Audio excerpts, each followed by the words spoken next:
I am a tangible representation of what you feel like when you're Mandela affected. Ah! Just being funny. I'm a theater kid. So, this was one of my niches. Hence my YouTube name, T3PO. Theater nickname, Roger Payne, is a writer alias name. Anyways, perfectly irrelevant. Hello, Mandela affected community. Oh, man. I am here today to make a video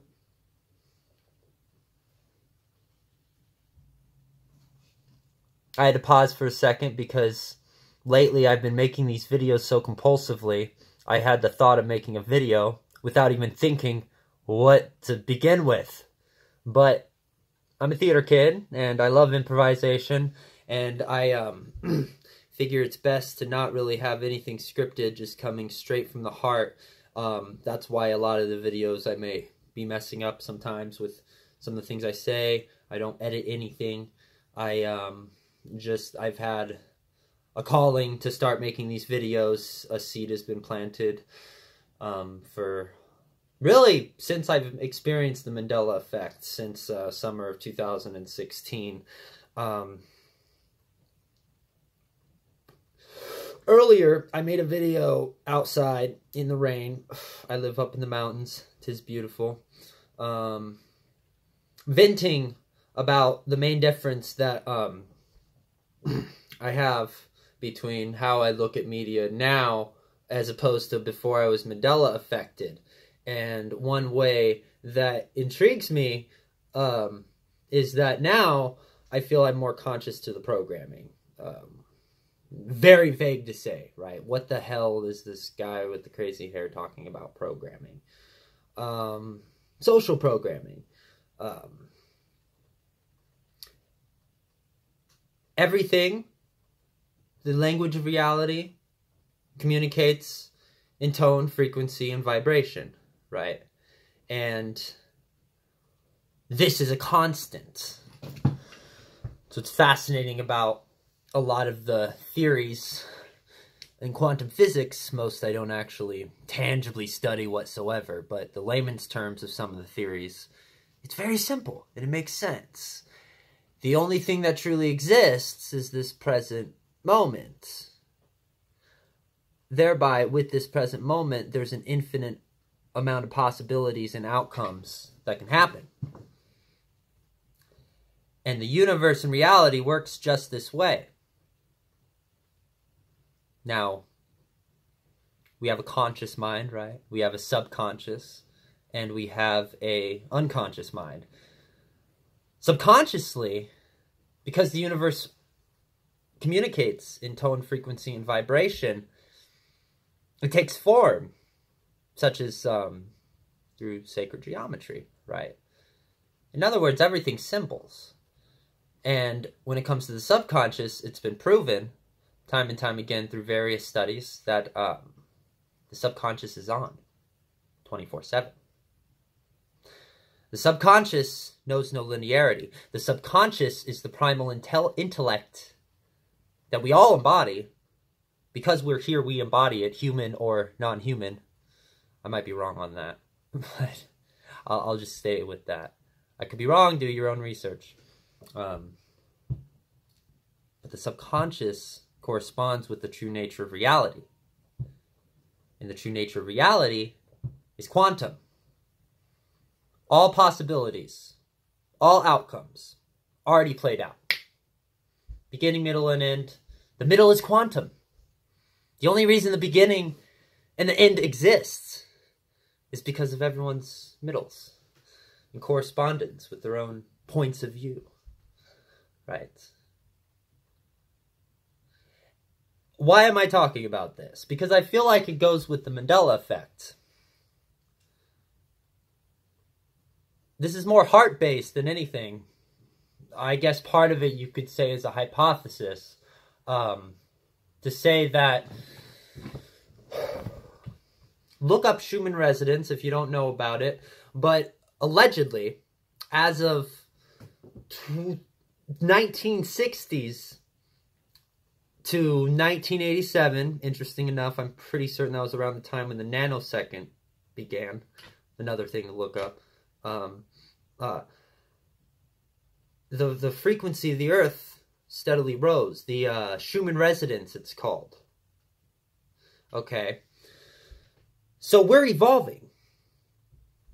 It could be hypothesized that because the planet's frequency is rising, everything human and non-human alike that exists on Gaia, this living, breathing, conscious planet, Mother Earth, because she's all our mother, she's evolving.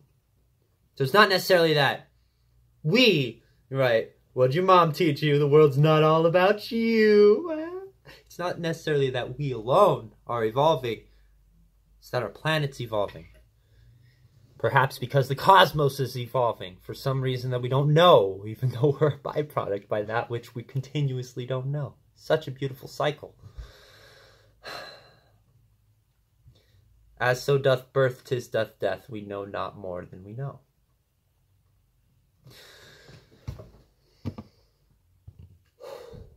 So if we're evolving consciously, or rather, I'm sorry, if the planet is evolving consciously, and as far as we know, reality is quantum, that is to say, it all happens now, because the only thing that's truly immortal, if you will, is this present moment. I'm making this video on, should I know what day it is? Tuesday, I believe. The end of November, the last Tuesday of November. You may see this video years from now, days from now, weeks from now, whatever. But nonetheless, because you're seeing it, this now to me becomes your now when you see it. It's quantum, that is to say. And since we're evolving, perhaps that's what the Mandela effect, it's the Mandela side effect, if you will, because of the planet evolving, thereby us evolving. What are we? We're sentient beings. We acknowledge our own existence. We always have. Every single last one of us who are human, and our brain is fully developed by and large.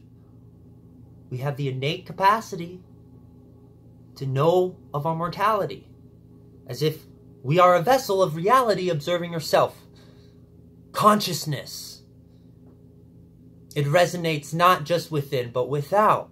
Literally, there's an intimacy to it that corresponds to our evolution, thereby the Mandela effect being a side effect to this evolution. A lot of this is skepticism, a lot of this is hypothesis, a lot of this is coming from what I feel is my heart in the new location, right? And that's why I express this. And that's what I love about my personal living of this effect. Life is so much more than what everyone thinks conventionally. That's beautiful. That is to say that the possibilities are endless and we can do so much more than we believe that we can actually do. That is to say that we are so powerful that we can even confine our own power with our power, as we've been doing for millennia. Subconsciously, we become brainwashed, right? There's a saying out there that I've once heard, YouTubing a bunch, that subconscious, because we have a subconscious, we will be brainwashed. It's not a matter of not being brainwashed, it's a matter of brainwashing yourself. This is my media. Listening to these videos from other people and then expressing this along with other, fun stuff you see on YouTube. Because by doing this, we are truly telling our own vision instead of a vision being told to us through a tell-of-vision that is externalized. Our subconscious, knowing all symbols, will all of a sudden be programmed We're unconsciously consenting to the very prison that we have, emancipated ourselves to. Emancipate yourself from mental slavery. None but ourselves can free our minds. And I must say off the bat, one personal inspiration of doing these videos in the first place is Infinite Waters, Ralph Smart. Shout out to you.